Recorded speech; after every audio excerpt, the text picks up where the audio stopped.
Israel's missile defense system overwhelmed by Iran's Barrage. Tensions in the Middle East are at an all-time high as Israel's state-of-the-art missile defense systems, including the renowned Iron Dome and the high-altitude Arrow 3, face an unprecedented test. In a shocking escalation, Iran has launched a relentless wave of missile attacks, threatening to push the region into deeper chaos. While the United States is stepping in to offer military support, experts say it's not enough. Israel may need more advanced and powerful weapons if it hopes to eliminate Iran's nuclear capabilities and protect its people from further destruction. In this video, we break down what's happening, the technology behind the defenses, and what this could mean for global stability. Stay tuned.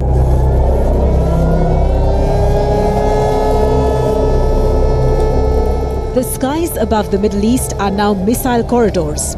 In the last 72 hours, Israel has come under the heaviest aerial assault in its history. Over 300 Iranian ballistic missiles, drones and cruise weapons have torn through the airspace, flattening homes, killing civilians and overwhelming one of the most advanced air defense networks in the world. For over a decade, Israel had built what military planners call a multi-layered kill web to stop incoming threats.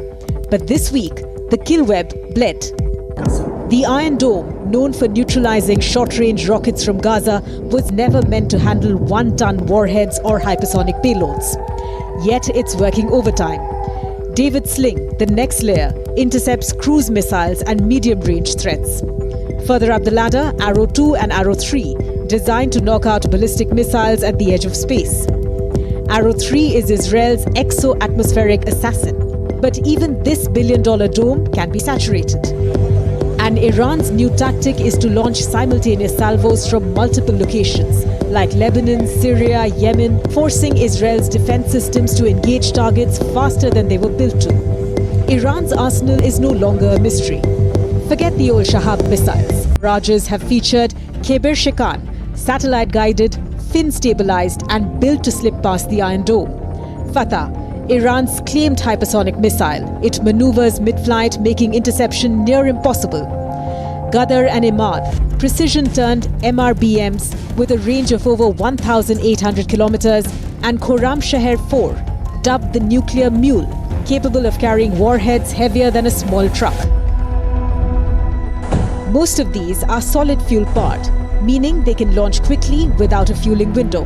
This gives Israel just minutes to detect and destroy. Missiles hit Tel Aviv, Haifa and even neighborhoods near the US Embassy. The Iron Dome's 90% success rate sounds impressive, until the 10% that breaks through, killing civilians and setting cities ablaze. Iran's new method, as its Revolutionary Guard claims, forces Israeli radars to target decoys, drones and actual missiles all at once, overwhelming its logic circuits. And while the Arrow 3 can intercept missiles in space, each unit costs millions, and Israel has limited stockpiles.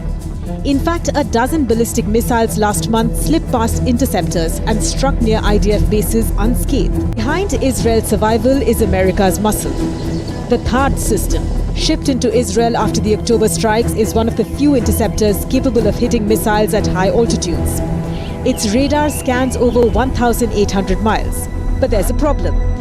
The US only makes a few dozen THAAD missiles each year. The USS Carl Vinson now prowls the Arabian Sea with over 60 aircraft aboard, including the US Navy destroyers in the eastern Mediterranean have helped shoot down Iranian missiles. And Jordan, America's silent ally, has intercepted drones in its airspace, acting as Israel's indirect buffer. But Israel wants more. It needs bunker-busting bombs. The 30,000-pound GBU-57s that only America has. Without them, Iran's underground nuclear sites can't be destroyed. Iran fired 200-plus missiles in the first 2 days, but since then the rate has slowed down. This is because Israeli strikes have destroyed Iran's launch pads, fuel depots and key commanders.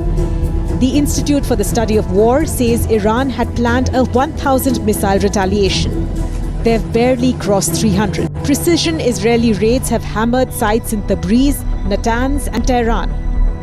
Energy facilities, missile silos and command bunkers gone. Iran's elite forces are in disarray and its skies are open. But this isn't over. Iran still has heavy payload cruise missiles it hasn't used so far. Israel still hasn't touched certain nuclear bunkers. And the US hasn't yet to greenlight the finishing strike.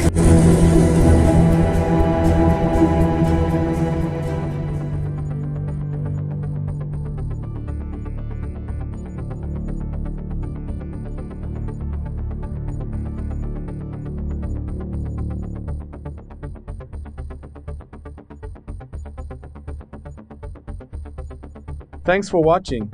Don't forget to follow our page for more real-time updates and global headlines.